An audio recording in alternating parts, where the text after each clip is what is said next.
Hey, yo, it's me, Pops Van Marmalade, and you're watching the Comics-Related Madness Network. Huh? So come get some. CromCon. CromCon.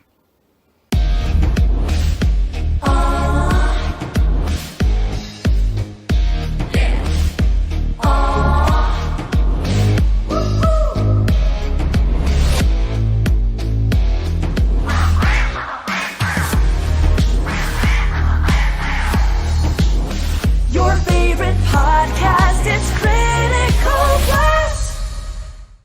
Hi, this is Tim TK, host of That Silverline Show on Tuesday. Join us at 11 p.m. Eastern, 8 p.m. Pacific every Tuesday night as we discuss pop culture and the joys of making comics. And I'm Scott Wakefield, host of Silverline's Wednesday Wham, where we talk about comic books and all kinds of great storytelling, sometimes with incredible guests. And we want you to join us Wednesday nights from 8 to 9 p.m. Eastern. We'll see you there. I'm Roland Mann, and I host Silverline's Silver Sunday. Join me every Sunday at 8 p.m. Eastern as we make mine Silverline.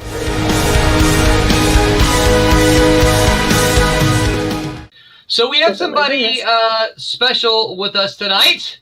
I'm not seeing him on the stream screen. Or is it Pete? Pete or me? So, Pete or me? Thomas or Pete? Who is it? So one of the things that's been kind of fun to see Silverline do over the last year is, or year plus, is just the kind of the growth that we've had.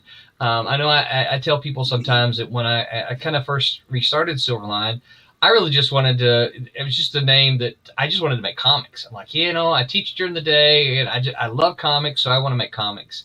And, but I was encouraged to make it more than just me making comics. Like, yeah, but that's a lot of work. I don't know that I want to do that. And over time, though, it's been fun and it has grown phenomenally, so that we've got, I can't even count the number of books, more than a dozen that are in production right now. And it's fun. There's an incredible, as you guys have seen on these streams, there's an incredible host of talent that has been assembled, and it's just a lot of fun. So part of what, as a result of that, is that we have been, when we first started streaming more than a year ago now, we were just doing one night a week. And there got to be so many of us on there, it was just unmanageable. You can't really stream with 12 people all trying to talk at the same time. So we split into two, and just this past week, we split into three. And as part of that, he's disappeared.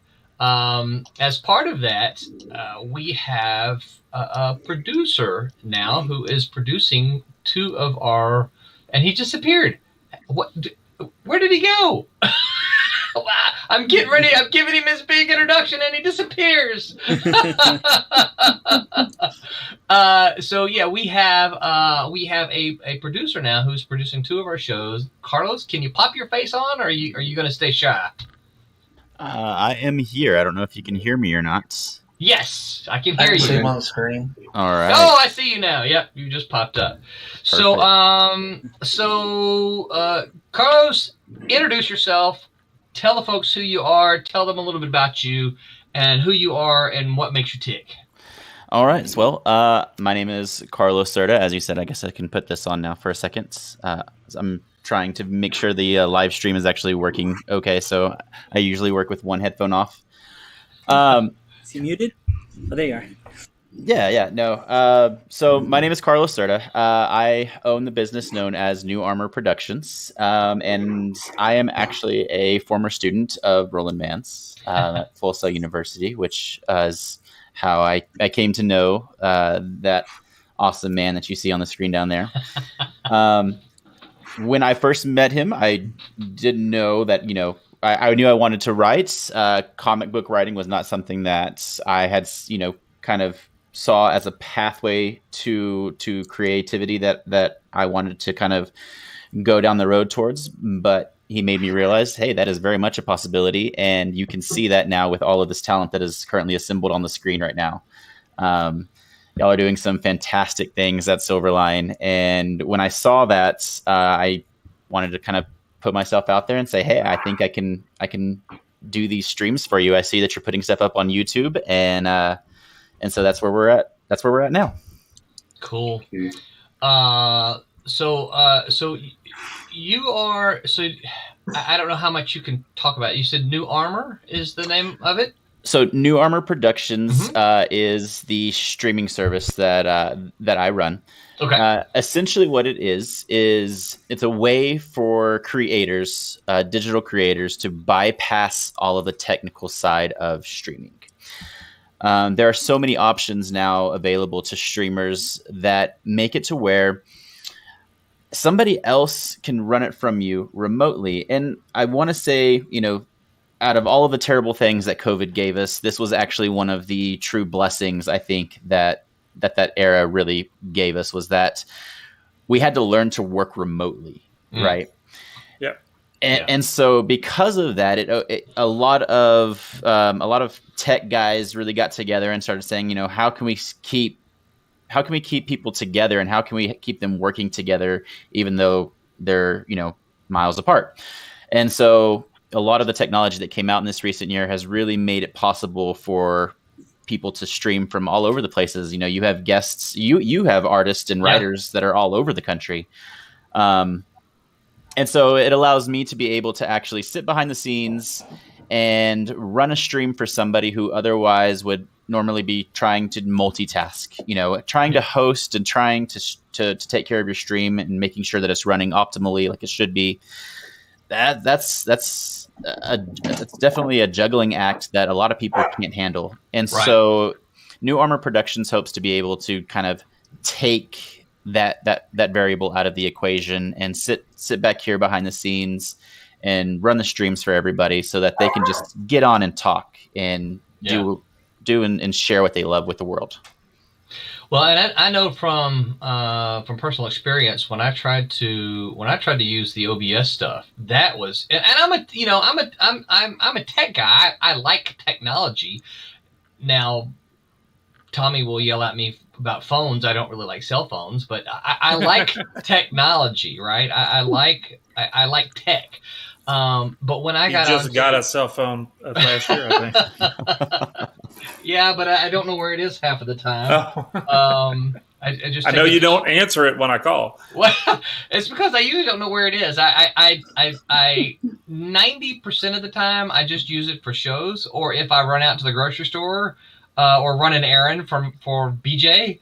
She's like, take your phone in case you have questions, because she doesn't want me to come back with the wrong thing. Actually, really quick story. The last couple of times I went grocery shopping, she sent me a text that had pictures of everything she wanted me to get, along with a number beside how many of them. You talking about? I'm like, I told her, I came back, I'm like, you know what? I don't really mind shopping that way because I know exactly what you want, and I don't have to stand there, because I hate standing at the aisle going, okay, does she want that one, or does she want that one, or does she want that one? They all look kind of the same to me, You guys do know that there's a service called Instacart that does that for you. You could pay somebody to go do your shopping. Yeah, you could pay somebody. I don't have that kind of. I'm a teacher, dude. I don't have that kind of money. No, they don't charge all that much.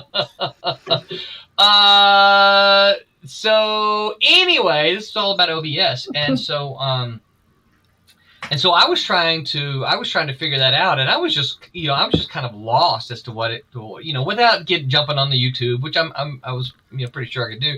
But so I had to call my son. I'm like, Brett, you got to help me, because he uses OBS to stream his gaming. He's a PUBG pro gamer, and so I'm like, you got to show me how to do all this. So he set basically the bare bones up. He said, okay, push this button when you do that, push this button when you do that. And I'm like, I got that. But I was doing it, and there's so many other things I wanted to do, but I couldn't do it because I had to, I felt like I needed to pay attention to the stream rather than trying to push the button. So when you came along, I was like, okay, yeah, I'll listen. Let's talk. Exactly.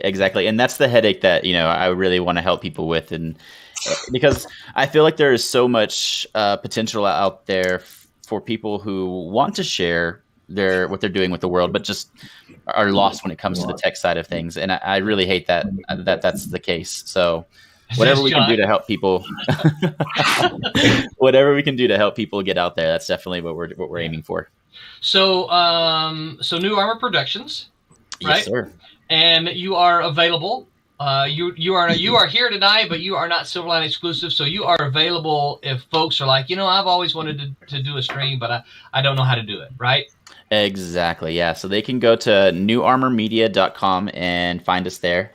And then just kind of scroll down the page. I put up some examples of things that we've done in the past, and request kind of just a demo, and we can kind of set up a stream with you, walk you through what it's going to look like, and you can decide if it's something for you or not. Yeah, which is what you did with me. We spent probably an hour. You said, let me show you what this can do, and we got on here and spent an hour. You just showing me what this was, and then we even did a test run. I guess, was it last week? I guess we did last week. We had a bunch of folks kind of jump on, and so you could push some buttons. And I know we're a particular challenge for you. Hey, you know what? I'm all for it though. I love a challenge, and my mind automatically goes to problem solving mode, and so I enjoy it. I really do. Good. Well, we appreciate you, man, and appreciate you being behind the scenes. So, y'all, Carlos is going to be. He's going to be here. He's going to be unseen, but he's going to be turning the knobs and pushing the buttons behind the scenes. And if you want to do something like this, please reach out to newarmormedia.com and hit Carlos up and say, hey, let's talk. See what you can do for me. Thank you, Carlos. He's already gone, any. Okay, so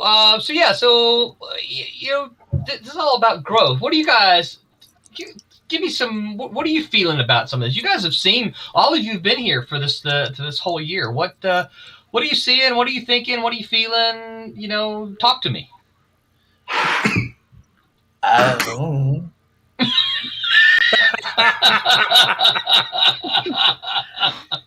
All right. I'm very not surprised is not the word, but I am very happy with all of the different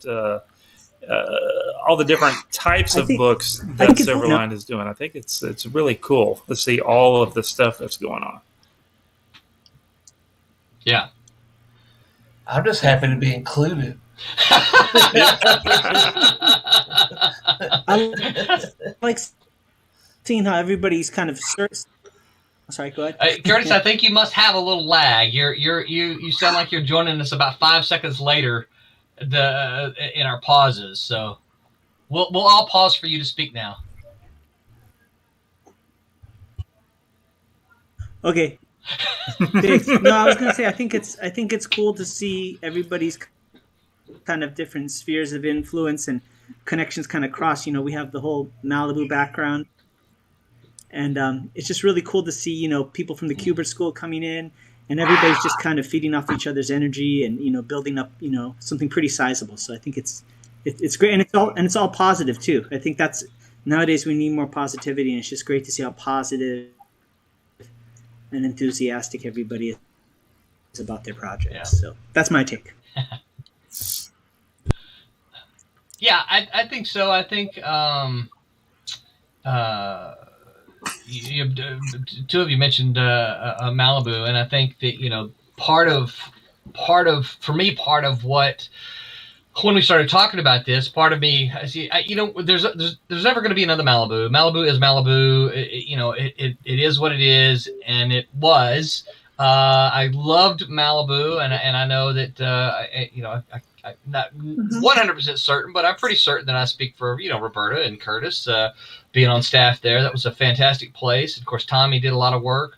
It was great. Yeah, yeah. What's that? Did he? Tommy, yeah. Wow. Yep.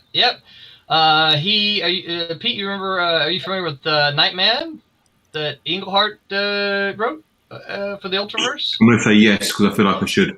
Okay. Yeah. Well, Tommy inked a whole bunch of those. Yeah, you should. A lot of it. A bunch of it, not Pete, just a lot of it. A bunch of it. Pete, I'll next time I do a show, I'll look for some Nightman in the cheap boxes and send some your way. Okay. Send some your way the next time I send you, Yes. books. But I bring up Malibu to say that we're not. There's only one Malibu. We're not trying to be Malibu. But if we could do anything, what I would like to do, and I've told these guys this before, I would love to capture the spirit that Malibu had in the late 80s and the early 90s. That spirit of independence, that spirit of, we can do what the big boys can't do. And they just kind of did everything. I tell people sometimes when they said, so what was the difference between when you were an editor for Malibu and when you were an editor for Marvel? Marvel bought Malibu, and that I became a Marvel editor by purchase. And so the difference was, I tell them this, okay, so as a Malibu editor, if Curtis had an idea for a project, he could come to me, and if he could sell me on as the editor, he could sell me on the project. I could take it to Chris Alm, who's the editor-in-chief, and if he liked it, these guys are really easygoing. So let me be clear about that. But essentially, the question they would ask is, can it make money? And if the answer to that question was yes, then I'd say, okay, well, let's do it. When I went to Marvel, same scenario, right? Or when Marvel purchased it, when Marvel purchased Malibu, same scenario, right? Curtis comes to me, and I say, yes, let's go, let's try to do it. We take it to Chris Olm, we take it to the powers that be. The question became, how much money can we make? And I know for some of you, you're like, yeah, well, what's the difference? Well, there's a big difference, because to Malibu, it was about, can we not lose money? Can we make some money on it? There wasn't a question about, well, how much money can we make? It's like, well, can we make money? And if the answer was yes, it's like, let's move forward. But when Marvel got in, it was how much money can we make? It wasn't about, can we just make money? It's like, how much can we make? And often there was like, well, that's not enough money. We need to make more, and so we're not going to do it. Somebody else chime in. Well, it's something I wanted to say was, for the creative side, it was, I think, so much more encouraging than what I can picture it was like, with a bigger company, with more at stake. Yeah. I feel like the enthusiasm and the respect for the creatives was what drove the heart of it and made it, really a great place to be. Yeah. Yeah. Yeah. I tell someone, the Malibu was it was not located in Malibu, but it was located in California. And, folks will ask me about the dress code sometimes. And I said, the dress code was, you had to wear shoes. And yet we had several people who would come in flip-flops, and they would park their flip-flop. I'm thinking particularly Roby of Ed Hendricks. Ed would come in, and he'd park his flip-flops under his desk, and he'd walk around the office barefooted.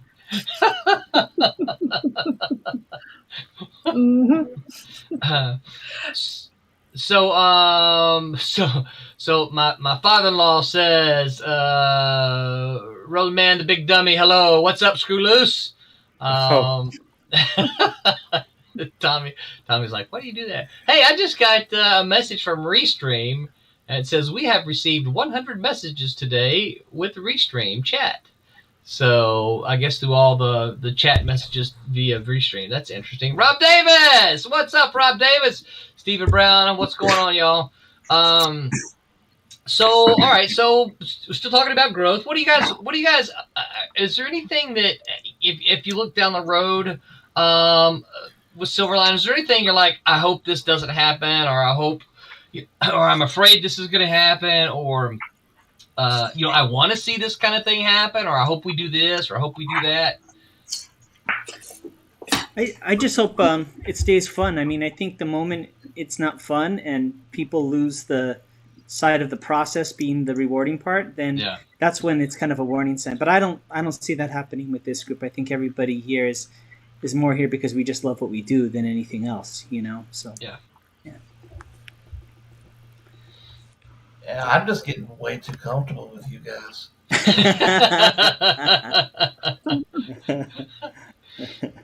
It is No fun. such thing. I hope that doesn't mean that I end up scaring everybody off.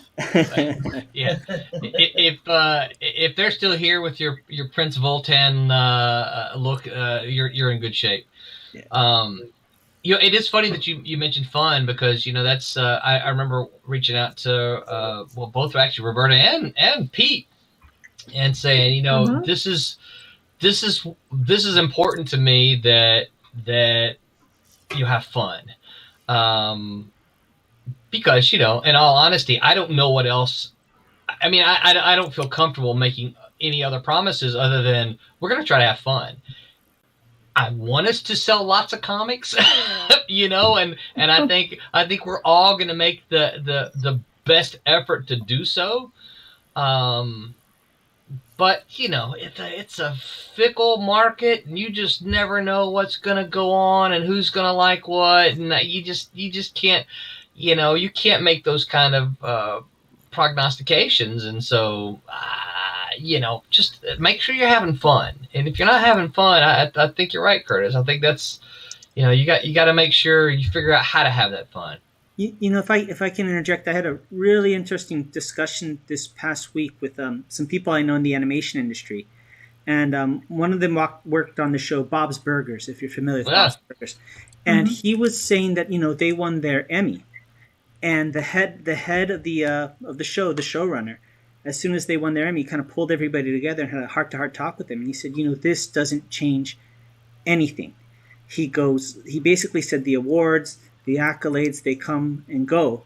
We don't want to base our success on this award. And he essentially said, all our goal is to keep making a show that we can be proud of and keep making episodes we're proud of.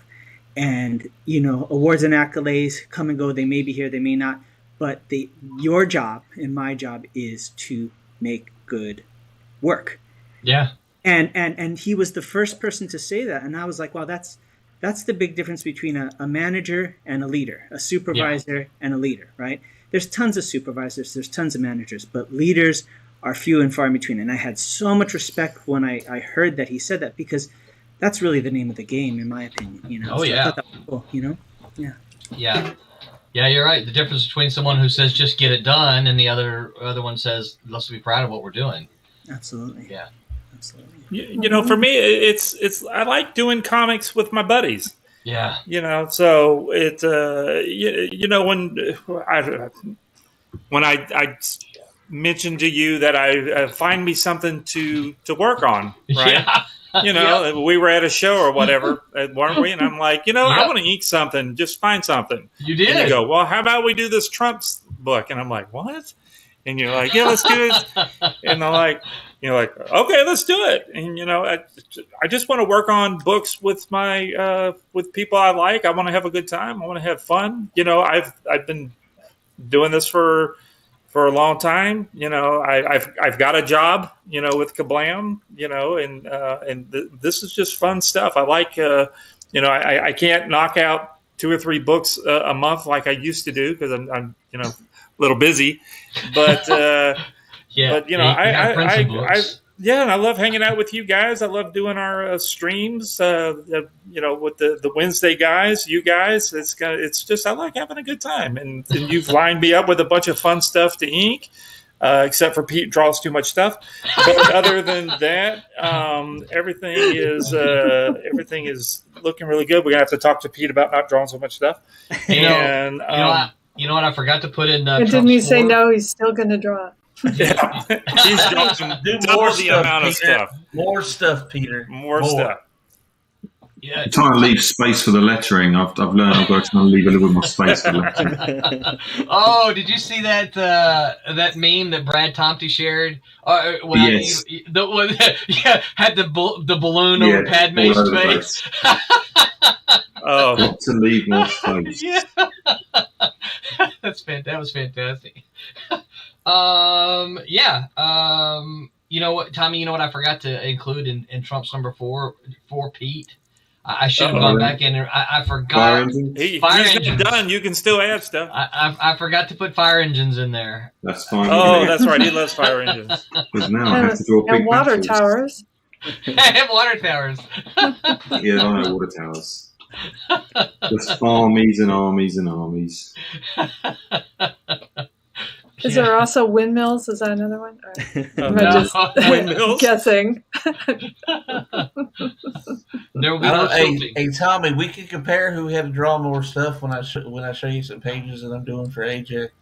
I've seen a little bit of it. Yeah, you've got a lot of stuff to ink. Yeah. It's gonna Yeah, those are good-looking pages. Looking good. Yep. Yeah. Rob Davis said, at Malibu, the editors and I had a relationship. The editor I had at Marvel talked about me behind my back, saying my art was too quiet. They never said anything to me about how they felt about my work. Yeah, that's a shame. You know, I have heard that from that kind of thing from multiple artists who worked with Marvel and DC, and that's unfortunate. You know, I think it ought to be about communication. You know, I remember, of course. Now I knew Tommy before. Tommy, I gotta skirt this issue real carefully here. Yeah. Uh-oh. So I knew Tommy before he did work, before I hired him to do stuff at Malibu. But now Tommy inked a penciler at Malibu, and everybody in the office loved it. I mean, I got the pages in, I showed them around. All the editors loved it. You know, everybody who saw the pages loved it. The fans were loving it. The fans were loving, but the penciler did not like it, and he's just like, he just doesn't get what I'm trying to do with my line, and I'm like. You know, and so I had a conversation with him. I said, I understand that it's not exactly, he's not tracing you, Yeah. but the final product looks really, really good, and everybody likes it. You just don't understand, artist, penciler, how much everybody's goo-gooing and gaga-ing over these pages. And the penciler was like, well, you know, I just, you know, I don't like it. And I think the penciler then called Tommy, right, and had a conversation with you about different things and shadows and stuff like that. Am I misremembering that? No, I never spoke to him. It was okay. No, I never spoke. I have not. I have never spoke to that guy. Oh, really? Okay. No, sure hadn't. Well, I mean, even as of today, I've seen him a couple of shows, but I don't think he even knows who I am. So. Oh, I'm curious. Oh, yeah. Off air. Yeah. Off air. Yeah. Okay. No. Oh, nothing bad. Nothing bad. You know, I mean, he had a style, and then you guys wanted it inked a particular clean, Batman-y looking way, right? Yeah, and it looked great. Yeah, so that's what I did. You know, the thing about it is, look at the published books. Yes. Look at the books that were published. They look fantastic. Yeah. But the penciler didn't like them, and ultimately, he was like, okay, well, you know, either we get another inker or I'm gone. And so it was one of those things. I just, you know, I had talked to Tommy about it before, and you know, so he knew what was going on. It didn't catch him off guard. No. And y'all had me something else to do this, and I'm like, all right, fine, that's cool. But it was one of those things. It was just frustrating because. And then eventually he was gone a couple of issues later, and you put me back on the book. See, there you go. I won. Yeah. So anyway, so I see that we changed we changed art. So Tommy, tell us what we're looking at here. Tommy's is inking, right? This is from Champion Miss Fury team up, Silverline team up. This is Mr. Wow. Pete, He's this is his pencils. Roberta is coloring it. I think she's going to show some of her colors on stuff. This is Roland, page. I don't want to be this guy, but we need to talk about the inker on this book. I don't know what the inker's whining about. It doesn't look like that much. I'm not sure what he's head. I'm turning. I'm gone. You don't think he I'm gets going you back live? to Wednesday. Bye. Going back to the Wednesday show. Those guys love me over there. I don't know about you guys. We have an understanding on the Wednesday show. I don't know. Don't you worry. We'll support you. I think it's looking really cool. Pete, you've done a really good job. And as the from the beginning to towards the end now of this issue, the pencils are kicking butt, and I saw some of issue 2, and I'm like, you can ask Roland when you started doing that, and I've mentioned it to you before when you did there's a splash page with a character that I don't know if Roland wants to talk about or not. Let's not talk about it yet. Yeah, and I'm like, can I just quit inking this book and jump on to the next one? Because that's what I want. Because that looks so neat. And Roland's like, no, you've got to finish this one. And I'm like, no, I don't know if I have to or not. Do I really? Do I got to finish this one? I want to get onto that one. That one's so cool. That splash page. You know the one I'm talking about, Pete. Oh, right? Yeah. He knows what I'm talking. And wait till people see that. That is so cool. But I your wouldn't be mad if you did it out of order. You could do it out of order if you need to. Stop. Shh. Roberta, stop. No. Yeah, we have to finish the first issue first. Mutiny. He can't jump over to issue 2 yet. We have to finish issue 1. We got to finish one. Yeah. So this is this is page 20. So I've got 21 and 22 to still ink. You can see that this page is almost done. And then Roberta, you're working on coloring. You're up. You almost caught me, right? 18. I am on 18 and 19. So we'll be done pretty quick. Mm-hmm. I'm going to have this one done tonight. I'll start on the next one. I think I showed the next one a second ago. There we go. This one will go a whole lot quicker, but the last page is a big pinup. A big splash page, so I don't want to show the conclusion of the story. Mm-hmm. So we're not going to show that, but that'll be available on the Kickstarter because we're going to put that page up for a reward. A reward? Is that what it's called? That just sounds so weird to say. It's a reward. You're gonna, I'm not. I'm not going to miss storing that he's 90s gear. I love that. I love all that. So Pete, what's the deal with all these canisters and these bombs and all this kind of stuff? What is all of this? What is all this? It looks like tribute to Rob Liefeld. The pages were going so quick. The pages were going quick, and then I got these last 5 pages. Canisters and I don't know what. And Roland, he's not having that back. No. Don't write that back in. He doesn't hang on to that. I love the way Tommy, zoom up on that last panel again. I love the way Pete's penciled that. He arted the sound effect in with that. Yeah, I see that. I just noticed that earlier today, and I was figuring out how I was going to ink that in such a way where it was still. I hadn't quite figured out what I was going to do with it yet. So I love that. I saw that. It says Blam. It says BLAM. Could I put a KA in front of it, like Kablam? That'd be awesome. Yeah, and then just put it to the left of where the B is now.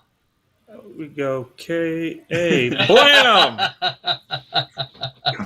Can I make a request? Do you think we might be able to get as an alternate cover a 90s cover of him in that outfit and just make it like chromium and really obnoxious, like as 90s as possible? Chromium. We do metallic covers over at Kablam now. We definitely could do that. With a scantily clad woman in a pose that's like breaking her back. Just to kind of, you know what I mean? Can we do like a super 90s cover? Oh, we do have that one cover, right? The Blinken one, yeah. No, the Butler cover. Oh yeah, where he's kicking the door. Mm-hmm. Yeah, kicking. Tommy, you're talking about one of those. Just like the whole big shoulder pads, the huge monster gun walking up at it. The feet are covered by something. Smoke. Yep. Always smoke there for some There's reason. no feet. Yeah, he left the feet out. This The is a big Rob flare Liefeld. on the gloves. I would And love that. Pouches, tons of pouches. Yeah, that'd be awesome. Oh yeah, the pouches. That'd be Yeah. great. I like the swords. Yeah, this is a killer page. This is pretty cool.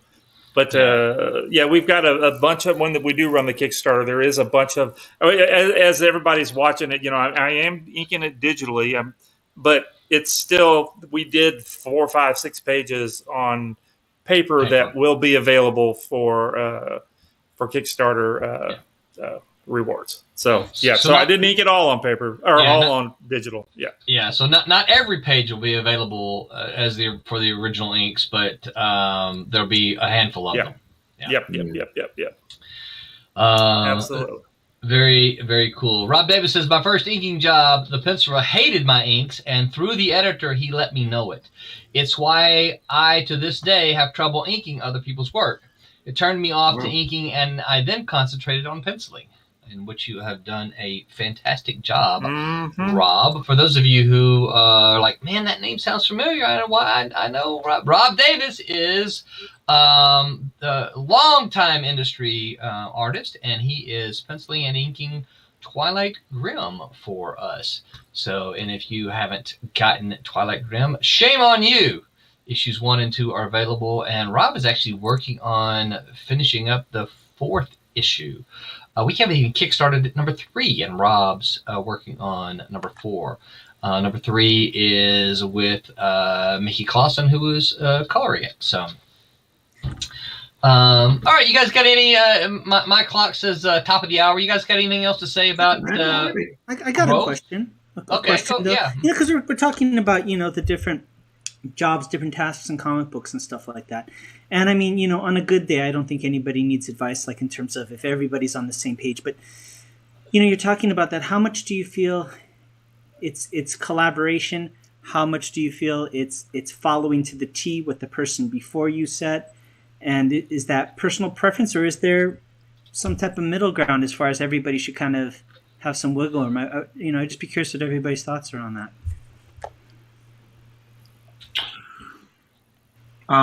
So when I'm drawing Trump's number 4 now, so I've got here, let me just pull it out from under my laptop. I've got Trump's 1 and 2, which is always next to me, because I'm trying to stay faithful to how the characters looked in the first 2 issues, because I can only see the first 2 issues. So they sort of, it makes sense when you look at my work, you know who the characters are. But at the same time, I'm still drawing in they're still my style of character and how they look. So I guess it's collaborative in that sense, from the penciler's point of view, from my point of view. When it comes to the inkers, I just let Tommy do whatever he wants, basically. I trust that he knows what he's doing, so I mean, I might be wrong to do that, but I trust he knows what he's doing, and he just, whatever you want to do it. You're the inker. Same with the colorist. I'll try not to mess it up. Yeah, I don't try to pass on to Roberta. Like, you do what you want. You know how to color way better than I do. I'm not telling you what to do. You kicking the stuff that you're doing is beautiful. Oh yeah, I'm so happy. You. Yeah, thank you. But you know what? You can say something if there's a tone that I missed. You colored something really bad. I saw on page 7. You got the guy with the purple background. I don't like that color. Can you make it yellow? No, I will not do that. Okay, well then I'll shut up. That's my prerogative. But what I'd say is, like, say it's nighttime and you're the only one that knew it was nighttime. Yeah. I have. Like stuff like that, I can't always tell if it's not, written in or something like that. And half the time I don't get the script beforehand, or at least the actual words. The words. Oh, the words, yeah. The words and the captions, not the script. Yeah, okay. Yeah, the story script is an arc, and that's fine. There's plenty of detail in there. Okay. But what if there's something you didn't say, Yeah. Yeah, well, because... so I welcome input like that, where it's like, I was really hoping this would be, different time of day or something like that.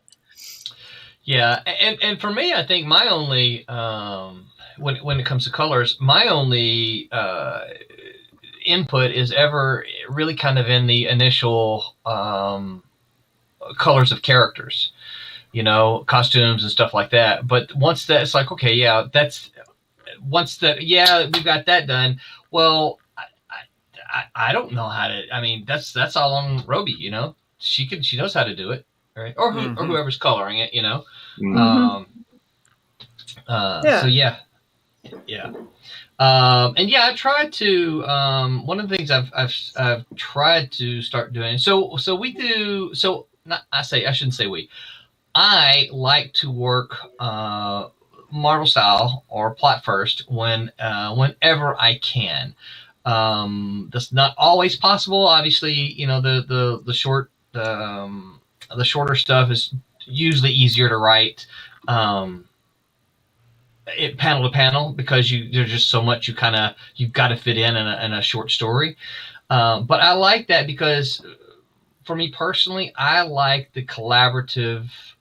I like what it does with the story, rather than me saying, hey, page 1, panel 2, panel 3, panel 4.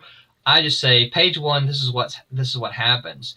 And in this case, Pete, but the pencilers are going to far better know how to make that look exciting than I can by saying panel 1, panel 2, this is what happens. I mean, I can do that, but why would I do that? Because I feel, this is my opinion, of course, I feel like I'm kind of tying Pete's hand behind his back to saying, here's what I want you to, here's what's going to go in each panel. If I just say, hey, here's what's happening, he could bring that to life because that's what he does, right? I mean, that's part of his strength as a storyteller. And so I would much rather do that and then play off of his art with the dialogue that goes on the page, right? It's like, oh, I can see what's there, so I get to play off of what's there, rather than possibly Hulk hits Thor with a mighty blow. Well, I can see that. So no, that's good to know. I saw an interview once with like Jet Li, who's one of my favorite martial arts actors, and somebody asked him, they said, well, what's it like to play the hero? And he goes, it's not just me. He goes, it's the cameraman that sets up the camera shot. It's the guy that takes the fall. It's the lighter. It's the person who's lighting. I don't think a lot of people understand how much this stuff is collaborative. So I think that's really interesting insight you guys have. So thanks. Yeah. And I think that, and I know that this is something that they talk about at the Kubert School. So a lot of the QBs, they're kind of prepped for this kind of thing. But when you talk to someone who's never done that before, sometimes collaboration can be tough because they're like, well, that's not what that's not what I. Okay, yeah, no, it's not exactly what you did, but it's collaborative. It's a combination of a penciler and an inker and a colorist to get this final look, and there's gonna be a part of you in it, but it's not all of you. If you've got three artists working on it, then it's 33% you and 33% the inker, 30. You know what I mean? Yep. And so when you've never done that, I think that's hard for a young artist to say, this is not what I'm used to. It's like, no, you're used to seeing your own stuff. And I've seen some, and then we'll move on to the next topic. I've seen some pencilers who ink their own stuff, and then when you put a good inker on them, they're like, yeah, that's not really what I envisioned. And I'm like, yeah, but if you look at your stuff, you used a ballpoint pen to ink it, and it doesn't look very good. It's like, you don't understand what the difference between thick and thin lines. What the heck, But it's all they've ever seen, and so it shocks their system a little bit when they see that, because they're like, well, that's not me. Like, no, it's better. How much do you think it's also that it, for the most part, it's a fairly solitary workspace. You know, the penciler never works in the same, rarely works in the same workplace as the inker, so forth and so on. Do you think that contributes potentially? Say again. I'm sorry, I was distracted by a message that came up. So sure. No, I was going to say, and it's for everybody, but I mean, do you think that that's kind of inherent just in the fact that it's people doing their work solitary? You know, this guy's working on the pencils in his home. This person's working on the inks here. That, you know, it's different than being in a studio, right? Day in, day out, I guess. Yeah, I'd love to be in a studio. I miss when we were at school. There was 20 of us all drawing, and it's a really great atmosphere. You just talk, and time passes so much quicker. Yeah. Unfortunately, I've shared studios with several really good artists, pencilers and stuff, and when it is really fun to be doing stuff, but then you can waste a lot of time when you're not when you're not paying attention, or you let things slip by, and so sometimes it's good and sometimes it's not so good. It depends on who you got in your studio space with you. The infamous ping pong games at Extreme Studios, right? Well, that's what they did, I think. Yeah, they played ping pong. I always wanted a foosball table in our studio, but I was the only one that liked to play foosball. So, really? A good thing. Yeah, it's a good thing we didn't get one. Yeah. I think to answer your question, Curtis, I think that has some to do with it as well. And for me, that's part of why I like the Silverline streams, is because it kind of keeps us all, connected. It's not a studio, but we get to sit and hang out and talk about stuff for a couple hours. And I was going to bring that up. This has been really cool opportunity that we've all had, that we can we especially during COVID and stuff, because we kind of started all this stuff, the streams at the beginning of COVID, right? It was pretty much happened at the same time. And it's been really good, and I think for some of us that have been working for a while, and can show some of the people that are kind of new, just to get the stuff done. I think it's probably helped everybody. It's been kind of exciting, and so I very much appreciate doing this now. It's drove my wife crazy every doing the Wednesday show, because if anybody's has watched the Wednesday show, we get a little off topic and a little crazy over there, and my wife will be in the back room. She's like, "Shut up! You yelling and talking too much." And she's like, "What are you talking about?" And then she would jump on the show to see what we were talking about. She says, "You're not even talking about comic books anymore. You're talking about going ghost hunting or something." Going ghost hunting or watch or Star Wars movie or something like that. But it's been a whole lot of fun. I really, really love you guys. It's been fun. Oh, yeah, you're here. Yep. Yeah, I think so. So to sum up, growth. It scares me a little bit as to the number of titles that we have, ongoing right now, and I look at them all and going, and I think to myself, how on earth are we going to get all this done? That's the first thing that comes to my mind when I see all these things going. But the other part of me is like, this is a lot of fun. There's a lot of people doing a lot of cool things, and this is a lot of fun here. And that's what I want to do. I want to be having fun. If I'm going to spend my time doing something, I want to spend my time having fun. So, absolutely. So I'm looking forward to the way we're growing. And who knows what's next, but I'm sure something's going to happen. I'm going to go, how are we going to do that? and we'll figure it out. Right. Well, Roland, sorry to interrupt, but I don't know if you saw, but on YouTube, and this happened last week too. I apologize last week for not paying more attention. Stephen Brown's been commenting, and Stephen just wanted to let us know that he said he's signing up on an application for a space in Artist Alley at MegaCon. This would be his second time he'll be selling his art there, but the first time he'll be selling his comic. Does anybody have any advice on that? learn not to be shy. Learn to talk. You've got to talk. Talk. You got to talk to everybody that walks by. Don't hide behind the table. I see so many people hiding behind the table when they're at a show. You got to be able to talk. Yeah. Talk. Sell your book. Yeah. Don't keep your head down and don't show people the top of your head. Show them your face. Engage in everybody. 9 out of 10 of them, if not more, will not engage you and obviously will not buy your book. But you need to speak to them, say hello, wish them a good evening, good morning, good afternoon, whatever. And don't be afraid to ask them, hey, can I tell you about my comic?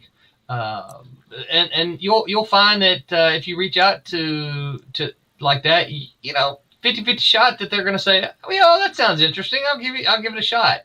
We did the mall thing here not too long ago. And of course, there's just a lot of mall walkers. Tommy was there, Brent was there, Haley was there, John Crowther was there.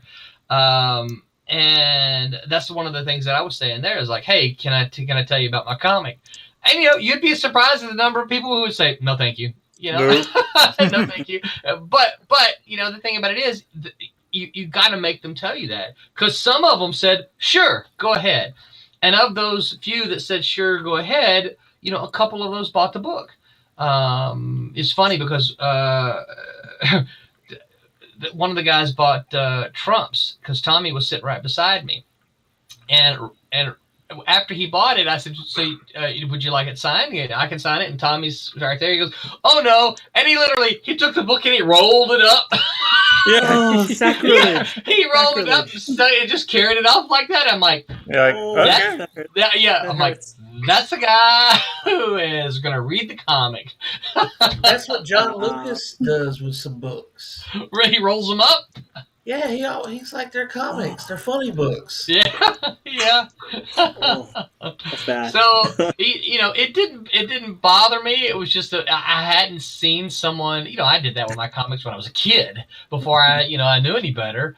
And I hadn't seen someone do that with comics in a long, long time. And when he did that, I was just kind of like, oh, I hit Tommy on the shoulder. I'm like, dude, look what he's doing with his comics.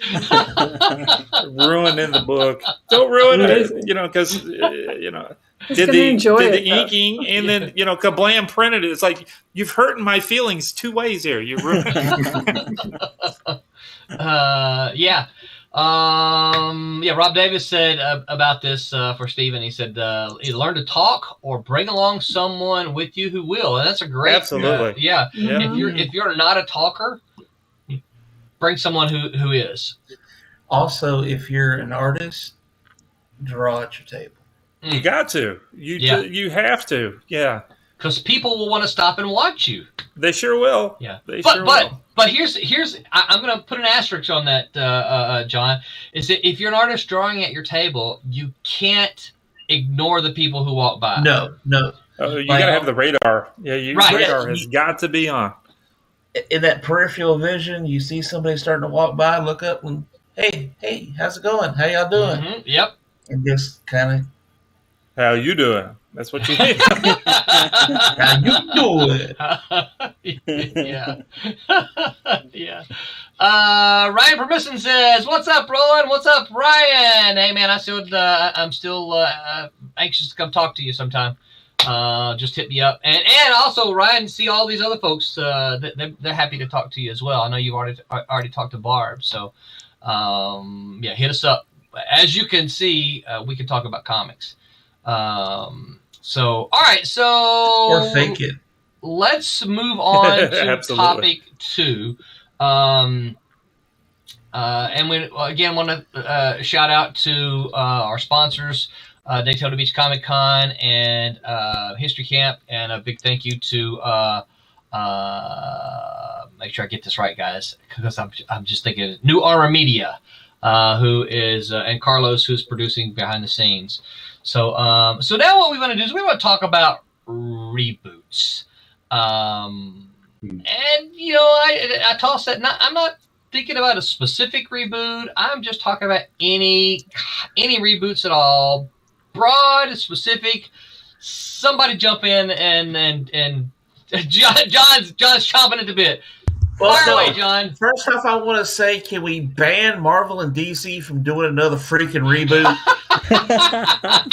They're doing it every time they turn around. It's like, oh no, this doesn't seem to be. Let's reboot it. Well, rebooted books like 6 times within the last 3 years. Well, so let me ask you a question about this then, and let's talk about this a little. Do you think that helps or hurts?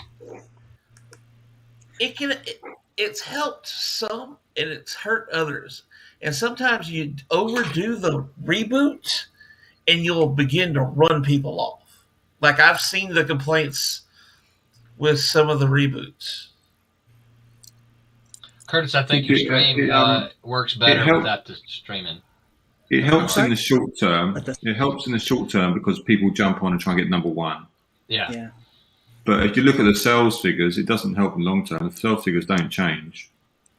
So Pete, when you're saying that people jump on and get the number 1s, who's doing that? Is that new readers or is that old readers going, "This is a new number 1, I want it"? No, that's might get a couple of new readers, but I think it's just the same people who want to make sure they got the number 1 because number 1's collectible. Or your speculators that are trying to make a quick buck. But no, I'm not a fan of reboots. Don't get me wrong, I don't stop reading because of a reboot. I just was like, oh, okay. So, all right. Well, let me ask you a question though. So, you said you film don't... reboots. I hate film reboots. I cannot say. Listen, Highlander. Because they're getting ready to make a reboot new Highlander. film. Just make a new film. Just do the film. Or here's what about this, Pete? All right, if you're going to make a reboot film, pick a bad movie and not a good one. Yeah. Like they're doing a Highlander reboot. Highlander is one of my favorite movies. The first Highlander, of course. Highlander is one of my favorite movies. And oh shoot, they got Superman to do it. What's his name? Henry Cavill. Yeah, Henry Cavill, right? And I don't dislike the. Did you do Highlander? Yeah. Well, I'm gonna watch it. I'm gonna watch it now. Well, see, that's the thing is like I don't dislike the guy, right? But I love that first movie, and so it's like, why not take a bad movie and put Henry Cavill in it and reboot a bad movie? So I'm not excited about it. Am I going to go see it? Yeah, probably. Because it's Highlander, right? Yeah. Well, then they won. I'd like to see a reboot where, let's say, Marvel or DC does a reboot of a comic book, and halfway through the issue, it gets rebooted again. You know, it's like here's the new Batman, and he only lasts like 12 pages in, and then he dies, and the replacement comes in halfway through. Another Batman. There you go. Yeah. If you're gonna do it, go all in. Didn't you just give New 52 a rebirth away? Yeah. Kind of like Groundhog I mean, Day. in the same issue. In the same issue, it has to happen. Issue 1 is also issue 1 of the other one.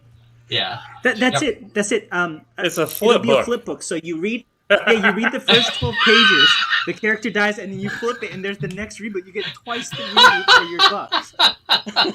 That's the way to do it. Rob Davis said reboot is a good jump on point, but it's also a good point to jump off. Yeah. Right. Yeah. Well, that's the problem, and I mentioned those two because those two companies right now in the comic industry, they're doing so many reboots. Yeah. And it's just wow. Well, I think we got another Hulk reboot coming.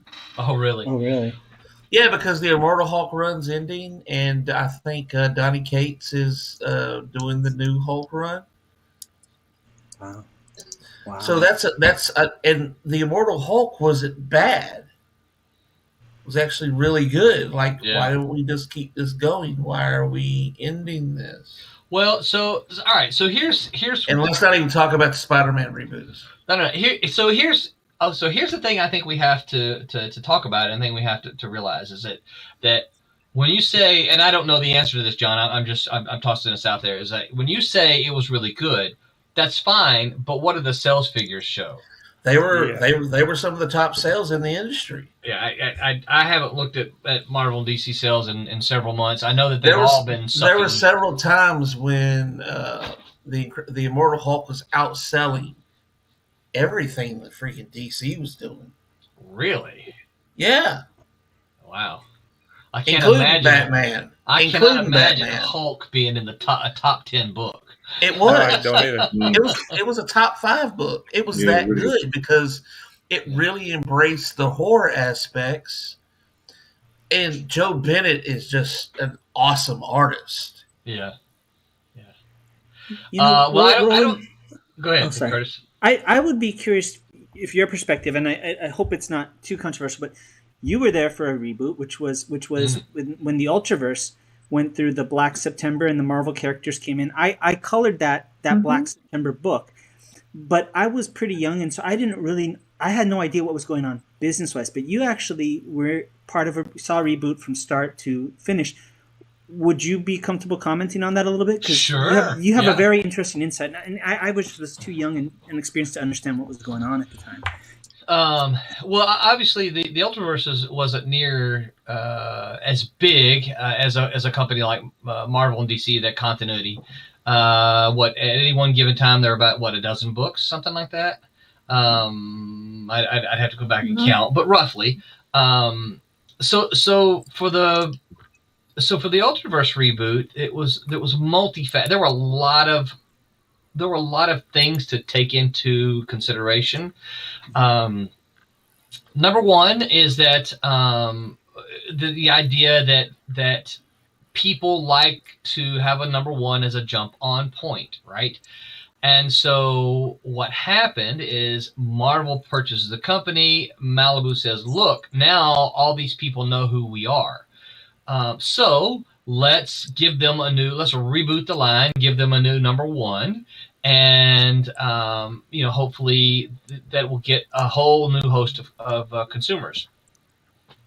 The other thing is sales were declining. A lot of people, particularly those hardcore Ultraverse fans over on that Facebook group, don't like to hear that. But the sales were declining, and in fact, several of the books had been canceled or were on the chopping block. Nightman was one of them. I know Hard Case, I think, was canceled or about to be canceled. Sludge, of course, we couldn't keep Sludge on schedule. But I if you ask me, I look at Sludge and go, man, that's one of our better books. Obviously, Steve Gerber, but we just couldn't get it to sell. There was that. Another thing was licensing. So now we're in a new day and age, so don't anyone hurl barbs at me. But in the early 90s, we couldn't license Mantra when they found out that it was a man in a woman's body, right? Toy makers and all that, they would say, oh, tell us about this. We want another female character. Oh, this is Mantra. It's actually a male warrior in a woman's body. Oh, no, we don't want that. Yeah. So far ahead of its time. Right. It's like, yeah, no. We don't want that. And so this is part of why we actually had to make the change because we wanted to license Mantra. We wanted to include Mantra in the cartoon. We wanted to make a toy. We wanted to do all of these things with Mantra, but we couldn't because of the particulars of the character. And so we approached Mike Barr, who was the creator. We said, hey, listen, we got to make Mantra a female, and like a real female, not a dude in a woman's body, right? And of course, Mike Barr did not like the idea, but ultimately Malibu is like, this is what we're going to do. You either get on board or someone else will.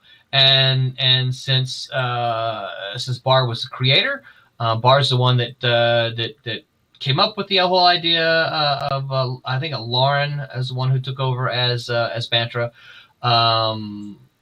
He did. I will say this: he didn't want to do it, but he did it, and so it was Mike Barr. It's not like But it wasn't a Marvel thing. A lot of people say, "Oh, Marvel forced us to do that." No. That was Malibu in-house. But what Malibu was trying to do, Malibu was trying to save the ship. The Ultraverse, of course, you got to remember this was middle 90s when the crash was just in the early stages. Sales all over the board were I mean, they had boomed in the early 90s where we saw the millions of copies, but they were falling hard. And if you look at numbers from Comic Buyer's Guide, thanks to John Jackson Miller, he makes a lot of those available. You can see a lot of those numbers back there, and you can see how they were declining. So a lot of it was for Malibu was to, how can we not kill the line? We want to still be publishing books in a year, and all of these books are declining in sales. Some might have lasted a year, that some were falling faster than others. But the idea was that, we need to save the whole line and move forward. There was even talk at one point in time about canceling everything but one book. Let's just have Ultra Force. And that's where any of the Ultraverse characters can be in that book. So, yeah. So I can't answer why Marvel and DC do it, other than I would suspect it's all about sales. Yeah, it's about money, right? Yep. Mm-hmm. It is. It's all about money. Yeah, I think the challenge with reboots always seems that nowadays, not always, but in a lot of cases, in a lot of franchises, the idea is to have the reboot, of course, to keep the old guard and bring in the new. Yeah. But sometimes they create new characters in these iconic worlds and settings, and the problem is to lift them up. They don't write them well or create them well.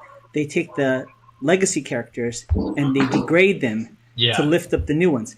And it's such a cheap tactic, and it never seems to work because you alienate both sides of the fence. Because the new character isn't likable, the old character isn't likable, nothing's likable, and it just seems to be this common problem that we're seeing,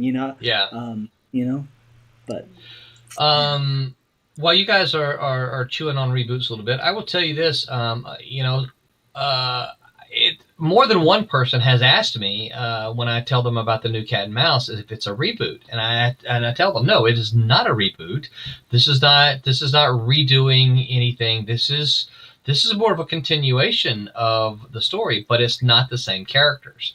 And so that's where it's a reboot then. I'm like, well, no, not really. If you read the first volume of Cat and Mouse, those two characters ended the story, and they were out of the United States, right? So from my perspective, that's where they are. They're done. Their story is done. And so the Cat and Mouse that we have now, these are two brand new characters. The world around them is what really ties them to the original series. Is that we still have Demon is still in the story, Kunoichi is still in the story. She was the one who trained the first Cat and Mouse, and she's the one who will she's in the story. I should say that. So we have a lot of the same the same surroundings, but it's two completely new characters. So it's not a reboot. It's just more of a continuation. But I am asked that sometimes. Was that a hard thing? Because usually when people reboot things, it's a new creative team. You weren't necessarily rebooting it, but it had elements of a reboot. Was that a challenge for you, because you have to kind of manage expectations and kind of innovate off of what you've already done, and it's all up here, Yeah, it was a challenge, and there were several things that had to go into the thought process. And I'm seeing a couple of names here. A couple of questions here that actually kind of is similar to yours. Fruitbat36 says, so how do the new characters carry on the names? Is it they just fall into them, or are they aware of the history of the previous characters? I don't think that would be telling too much to answer that question. If you're familiar with the original Cat and Mouse series, the characters, Cat and Mouse, Tooth and Nail, Skull and Crossbones, these were all named by their teacher. Now, I'm pretty sure if we get the Kung Fu Master in here talking about it, he'll like, yeah, that's not the way it works. But they were all they were all named by their teacher, and so I'm gonna keep that. She is going to be aware of the old characters, but the new Cat and Mouse are not aware of the old characters at all. They are not aware of the history. And in fact, I think there was a line in the third issue where Demon says something to about them. It's like, you remind me of somebody, right? Which was a kind of a nod to the original characters. Fruit Bad 36 says, so the sensei will attribute the names. Yes. That's correct. The names will come from the teacher, from the sensei.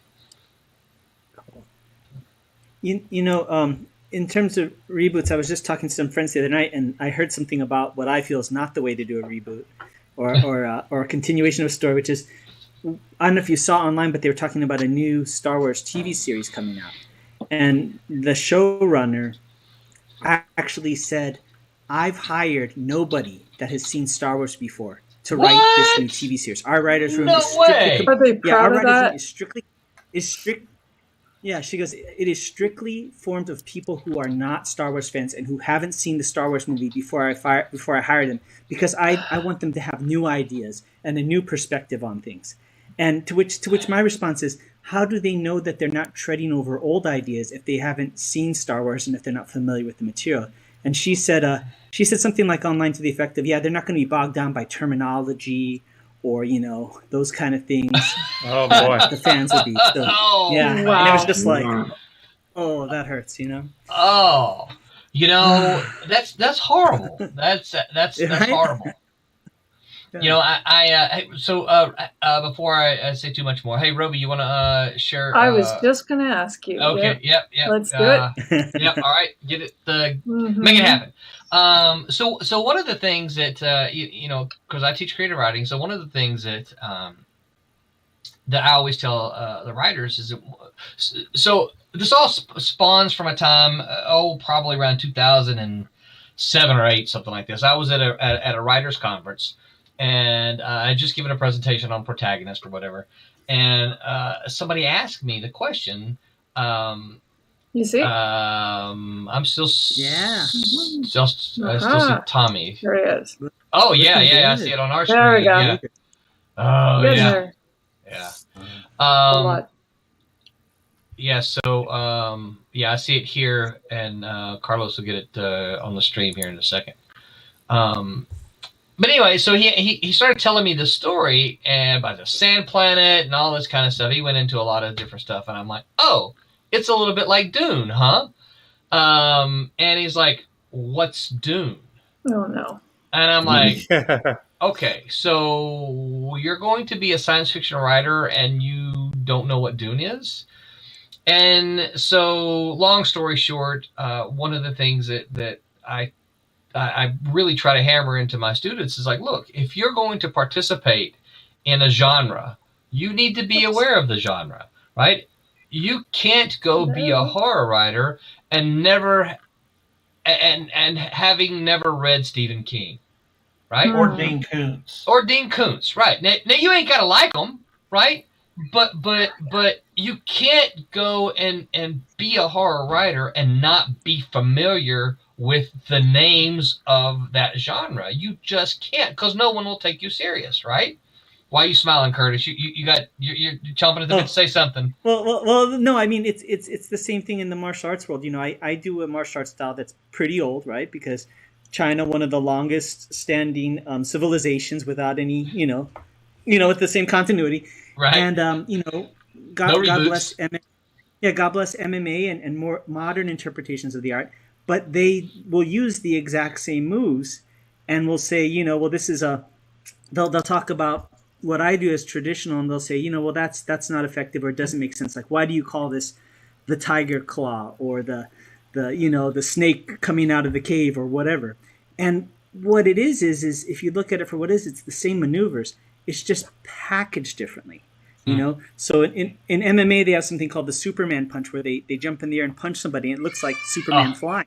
Yeah. and centuries from now, somebody will look back and go, Superman, that's ridiculous. What does that mean? And you have to put it in that cultural context of where we were, But it's just like you're saying, if you don't know where you come from, not only do you not know where you're going, you're going to reinvent the wheel and waste a lot of time. Oh yeah. By stand, you want to stand on the shoulders of giants. So why not look at what's been done before and see people that figured it out, instead of going back to sticks and stones? Why not embrace the wheel that's already been invented?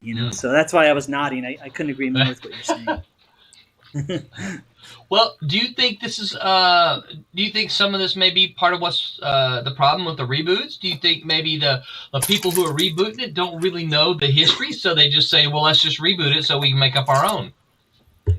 Well, I think it's all intention, right? In other words, all of you can tell as creators who are good at your craft, or even as an audience member, when something's sincere, when something's done with love and passion. And if you've ever performed in any fashion for anything, whether it's music or dance or anything like that, there's this connection that the audience has. They can tell when you're faking it. They can tell when you're sincere, when you mean what you say. And a reboot, more often than not, doesn't have that sincerity. It comes across, it's a cash grab. There are occasions where there are a reboot, and what I think is a good one is the Batman Beyond TV series. I never thought I wanted a new Batman, but the Batman Beyond TV series did a great job of kind of doing that. It was sincere. And so what made you I just watch think it has it? to do with the intent. You knew it was a reboot, right? So what made you watch it? Yeah. Well, I usually give it a try, and I guess that's probably kind of goes like what you're saying about how first issue saw. I'll give it a try. It looks cool, it looks different. What made me stay is it had a new character, a new setting, but it honored the legacy character, and had things in a different light, but it was still not too different, So I think they did it, and it was very sincere. They were fans of what they were rebooting, and I think that brings across the word deconstruction, right? Deconstruction is that catchphrase. I'm making this comic book. It's a deconstruction of Superman. So now Superman is an inmate at a federal prison. I don't know how it's no longer the case, or somebody deconstructs potatoes and they blend it into a liquid and you drink it. That's not potatoes anymore. So. Yeah. But I think deconstruction and reboots. Look at the look on John's face. John's like, right? Am I right, John? What? What are you talking about? Oh yeah. Jackson Rennick is in the house. Jackson, good to see your name on the screen, buddy. Star Wars got to have some kind of references to work off of. Yeah, he's right. That's what he's talking about. If they've not seen Star Wars, then how the heck are they going to do it? How are they going to make an X-wing fighter look like an X-wing fighter? Yeah, it's like I'm going to open an Italian restaurant without ever eating Italian food, and I'm just going to use what people describe to me Italian food tastes like. That's how you get egg noodles and ketchup from marinara.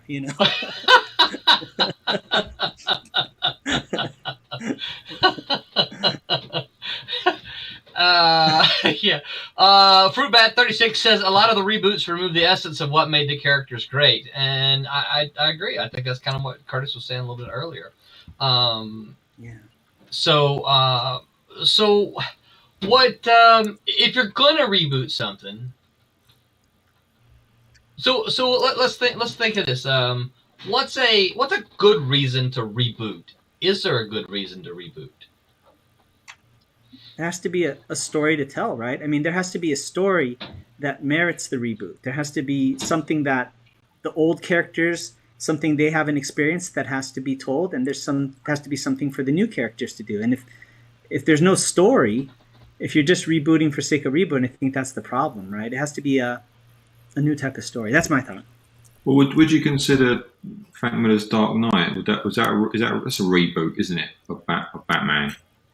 Well, okay, let's sit there for a minute. Is it a reboot, or is that Frank Miller just saying, okay, we know Batman, let's project the future of Let's skip all of these years and let's look at what the future of Batman's going to be.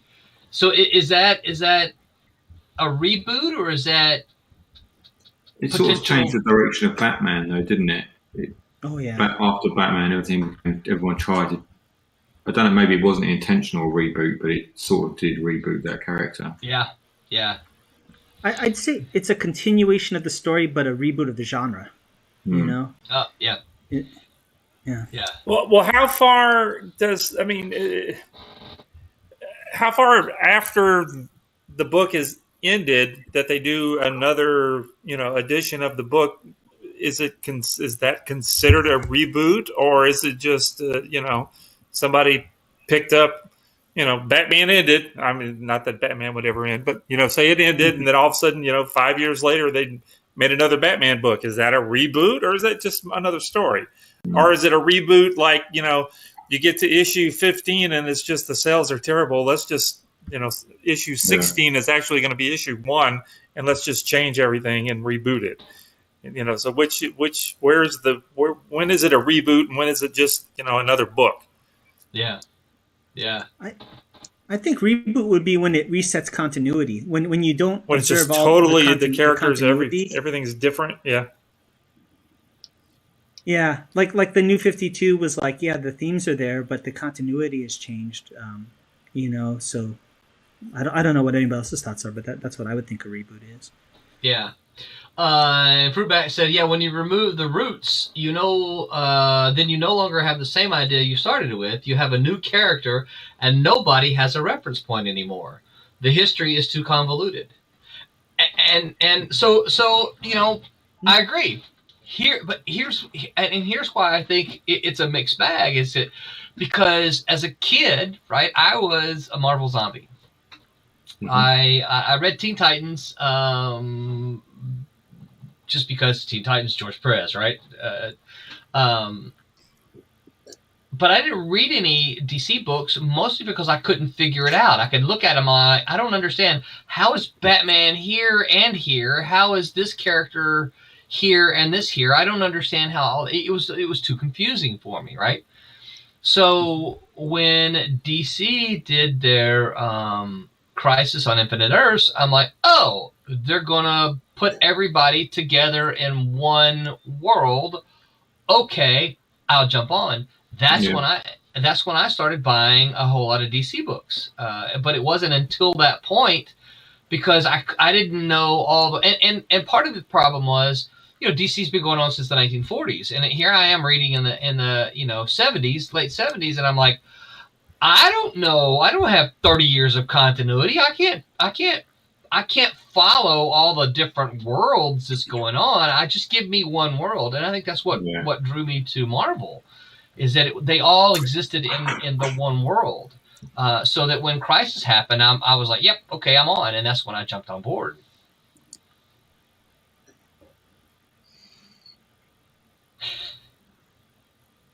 Well, okay then. Agreed.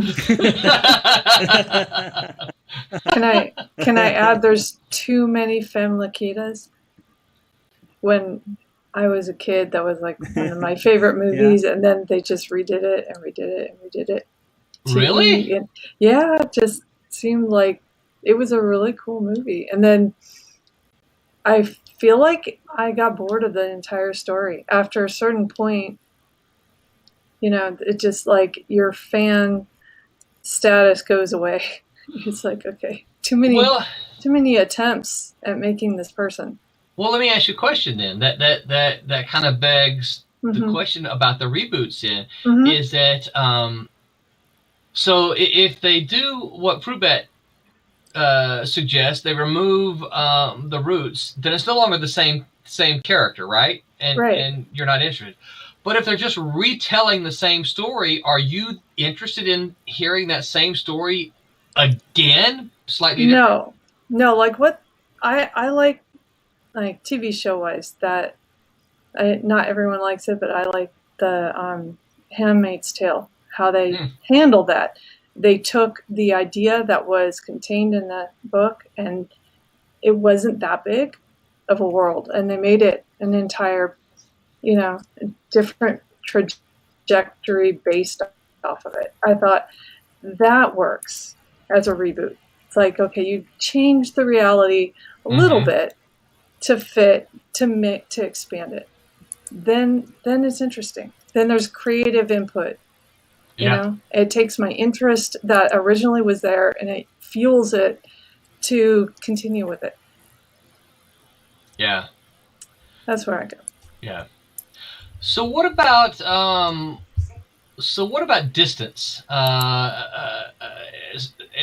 So what I'm talking about here is that we talked about like DC reboots, how they just seem to come every 6 months, and then we also mentioned Highlander, and Pete was very quick to say, "Oh, I'll see it." Right? Highlander, the initial movie was what, 1986, something like that.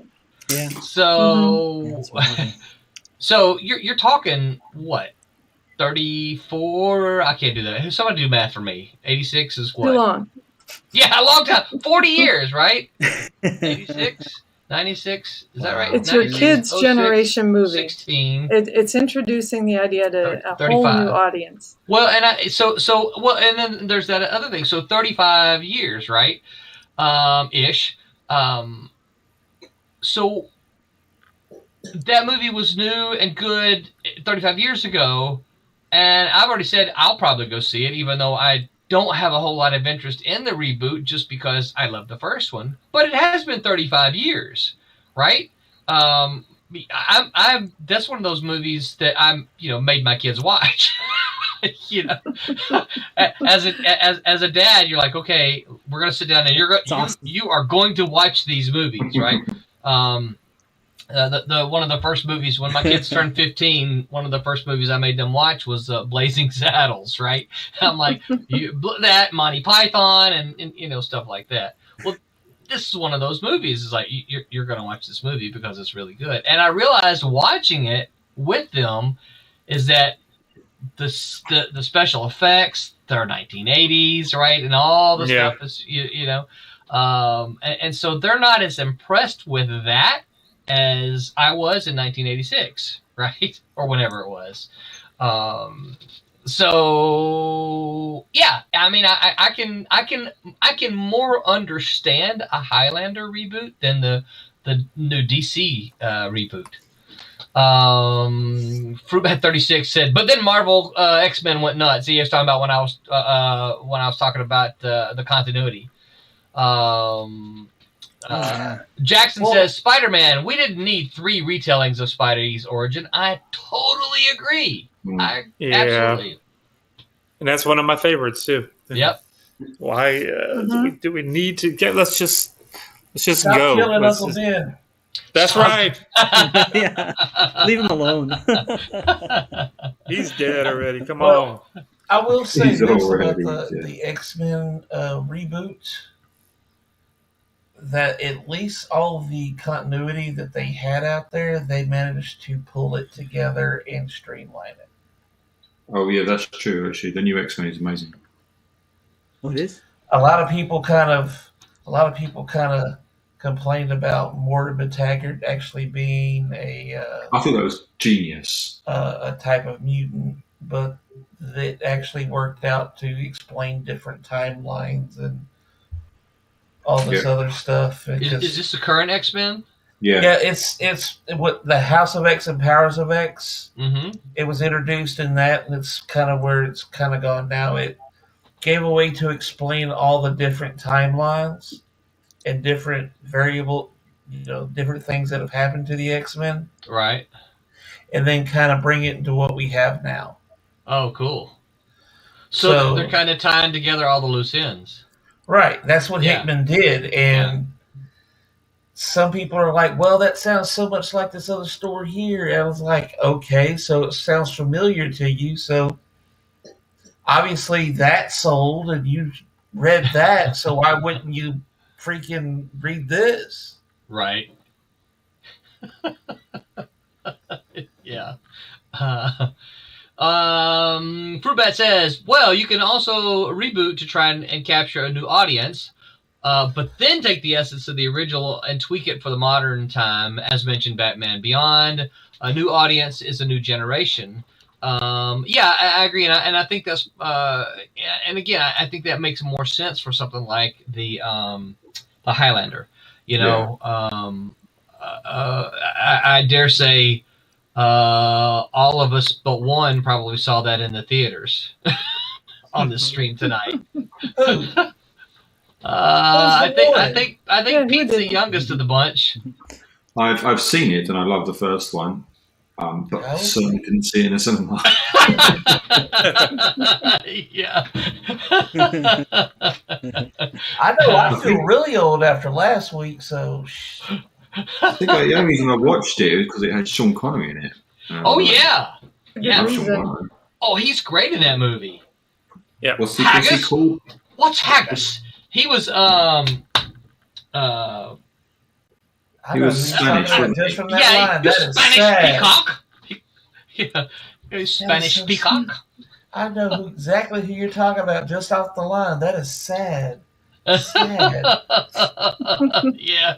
So it proves it's a good movie though, Right. if you know that line, right? Yeah. And Oh, it's and a you very know, good film. yes. And you know, of course, the other thing is that you know, as a huge Queen fan, Here we go. the movie is made even better by the soundtrack.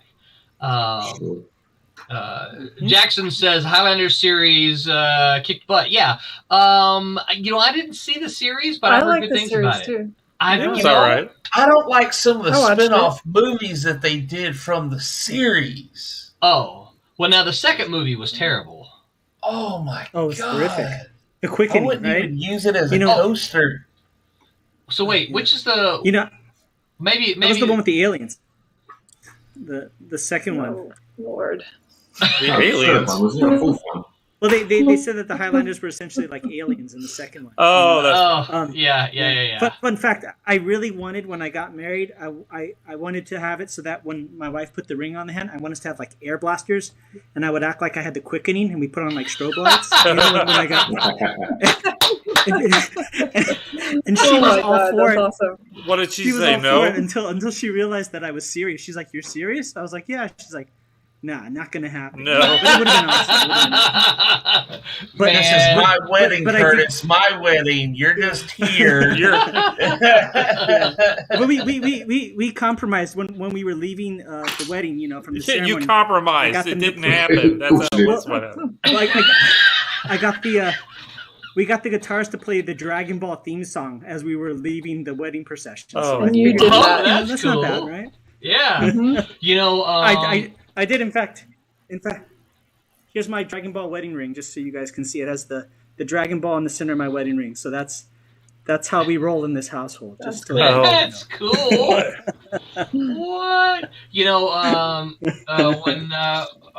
when BJ marched down the aisle, she was going. She marched in the aisle to Brian May's version of the wedding procession from Flash Gordon. She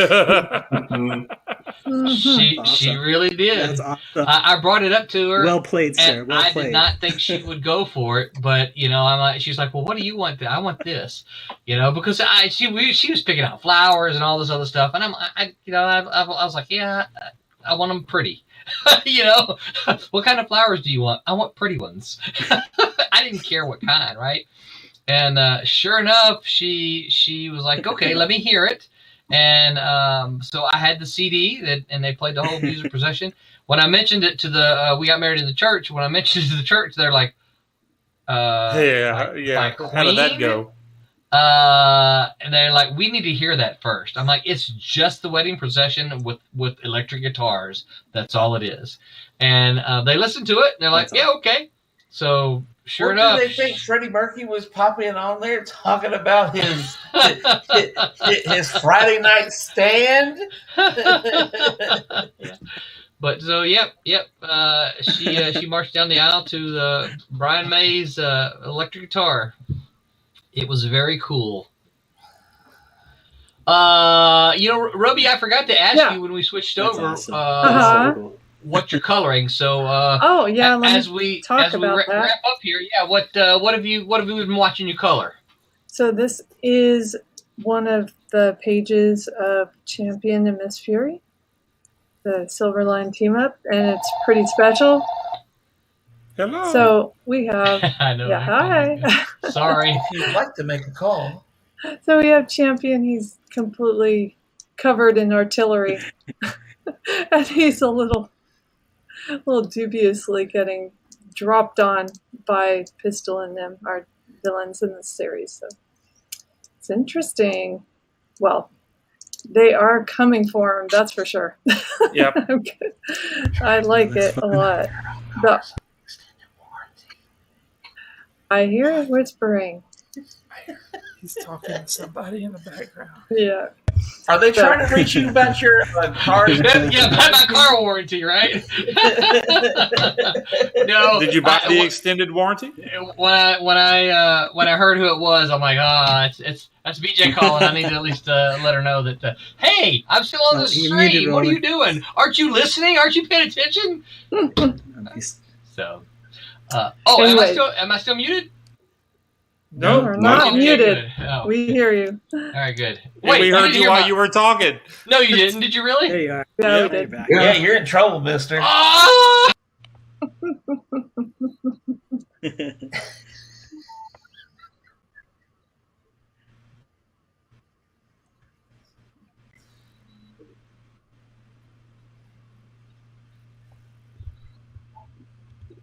Well, you didn't let me say thank you, Peter. This is looking so amazing, and thank you, Tommy. I have you here. So. Yeah.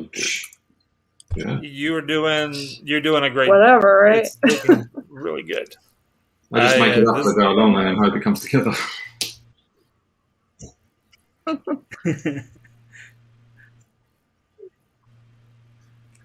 I just love that I remember seeing this back when Pete was doing the layouts and the roughs and before the characters even had costumes. Remember the underwear page, right? That whole instance. So it's cool to see it. Yeah, we had that last week. So what happened there was you hadn't designed the outfit yet, so it was just a stand-in in underwear. Mm-hmm. Is that it? That's awesome. Yeah. The way I draw everything, I draw naked people. Yeah, mannequins, right? I've got to make it interesting for myself. Of course. So I draw naked people. And then we go from there. Sounds like fun. Yeah. He's been reading Faust lately. There's someone special on the rooftop here. Yeah, that's right. And So, Roland, yes. Is this? Are we still thinking about kickstarting this one next month? Is that what? Yes. Yeah. Let's talk about that. Yeah. Nice. Yep. So yeah. So when did I say this is June 27th? Yeah. We're close enough to. Yeah, we're close enough. Yeah, we're close enough to the end here. We should finish this before we actually launch. So the plan is for the July Kickstarter is to have this issue and Bear #1, which if you've been watching any of the Wednesday stream, you've seen Haley Martin doing some of the artwork on that. That one is last I saw was about half lettered.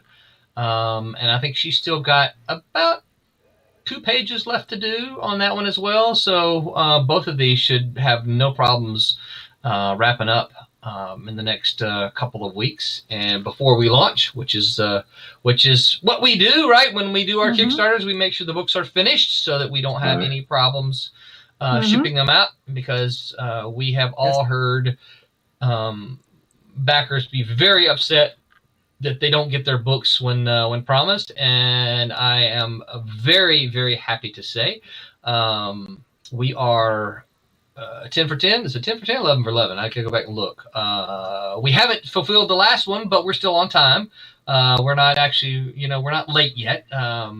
We're still looking fantastic. So I think we're 10 for 10. It might be 11 for 11, but either way, we like to say, and I know that we've got a handful of our backers who have echoed that as well. I've seen it on Twitter some. Thanks to Kirk Spencer for being shouting us out frequently about that. As we deliver, when we tell you we're going to deliver. We hope you like the books. That's part of it, but we definitely deliver them to you when we say we're going to deliver. So yeah, Roby, that will be. Thank you for lobbing that softball to me. We're going to kickstart those 2 books in July, and let me see if I can find my calendar. Awesome. I will tell you the targeted date for that. Okay. But I gotta open my calendar and tell you. So that targeted date, it says May, is July the 8th. So, it's my birthday. Oh wow! Well, happy birthday! Yeah, happy birthday in July on July 8th. What a way! Happy birthday! That's awesome. Now, everyone who wishes you a happy birthday on social media, you could say thank you. Go buy my book. I will be. Absolutely. That's a great way to sell it. I'm going to say Roland said he was going to make me rich. This is your chance. I'm still scouring my emails looking for that one. I can't remember which email that was in, Pete. Okay, so yeah, so that's the next Kickstarter, current Kickstarter. All the books are at the printer. Tommy says that they're all in good shape. I did have one tweak that I sent you, Tommy. I trust you got that in good shape, right? Yes, I've already put them in. Yeah. Excellent. So yeah, hopefully Tommy says we'll talk, but we're looking within the next 10 days or so ish. Absolutely. Well within our targeted date for we'll go back again to seeing somebody printed a preview copy so they can read up on it. Did you want to know what happens to Divinity? I can tell you right now. Let me say. But you won't. Hey Carlos, if you can hear me, get a close up of Tommy there as he's reading that. They all die. I was going to say no. That's what I heard. Steam Patriots. Hold that book up so we can see it there. Yeah, look at that. It's a good looking cover by Dean. Yeah, and myself. I did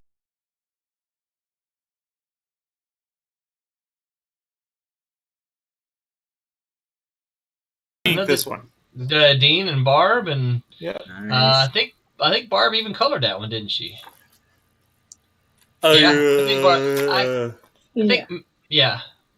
colored that one, and I think Mickey colored the other one. It says Mickey colored it, so I hope. Okay, that's what it says on there. You may want to check before we run them. Okay. Oh no, they did die. Look, there it is, right there. You see, they all died. Okay, everybody's dead.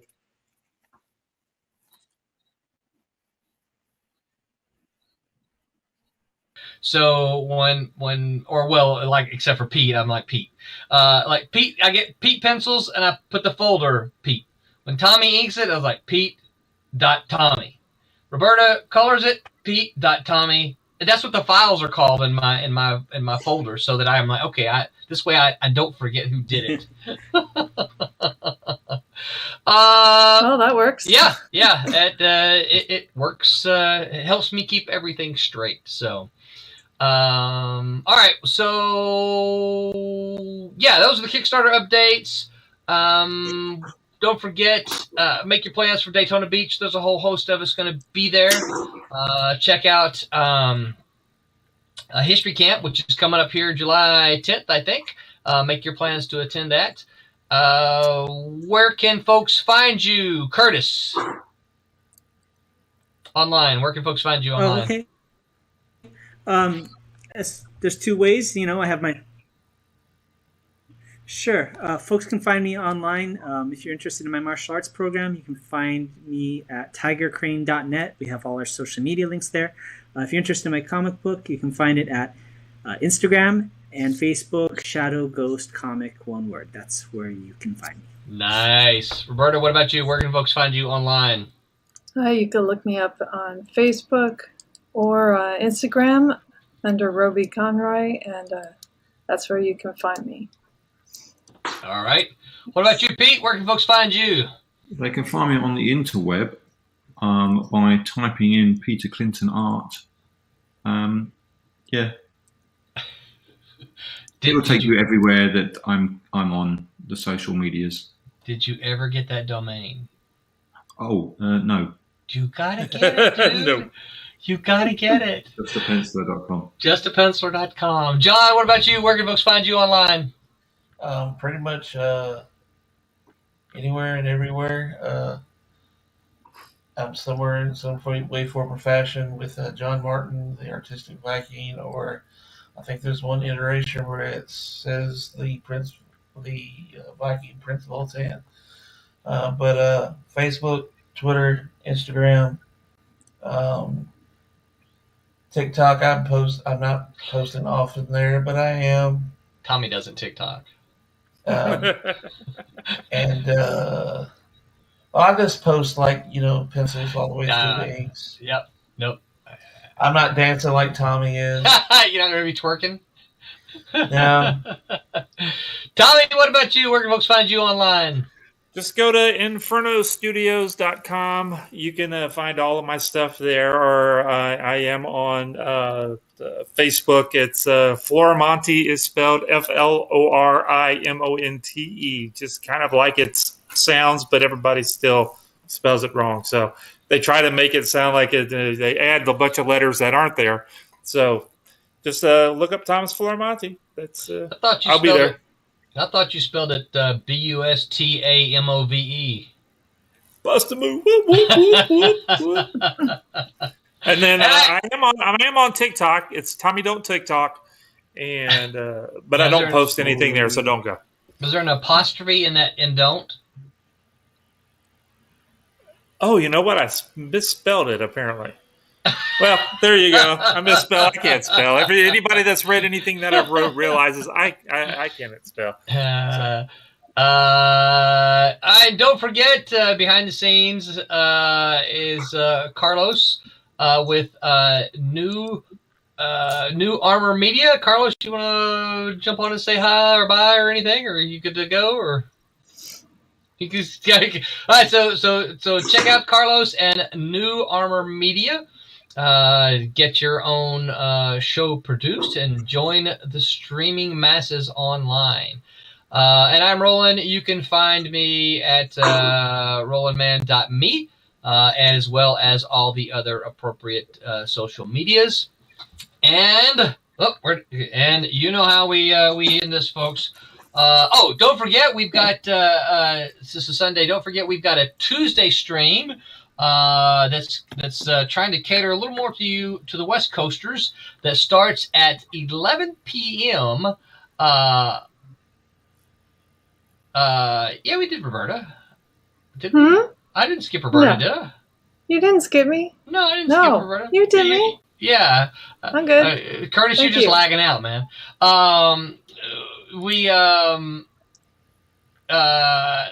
Shoot, made me lose my train of thought here. Oh, Tuesday night, Tim TK and Aaron Humphreys and Quentin Bedwell, and hopefully, if my messages was right, the return of Alex Gallimore to the Silverline stream on Tuesday night. So we're excited about that.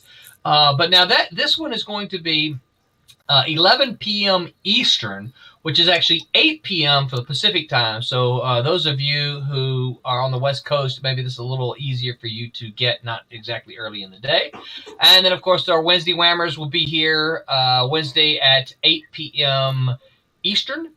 And until then, we'll see you next week. Remember to make mine Silverline. Good night, everybody. Wow, upside down. Control's gone.